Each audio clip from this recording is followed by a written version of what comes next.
يا تارك الصلاة. تارك الصلاة خان الله وخان الرسول. لا يجالس ولا يؤكل ولا يشارب ولا يصدق ولا يؤتمن ولا يرافق ولا يزوج ولا يغسل ولا يكفن.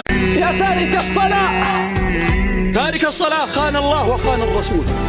لا يجالس ولا يؤكل ولا يشارب ولا يصدق ولا يؤتمن ولا يرافق ولا يزوج ولا يغسل ولا يكفن.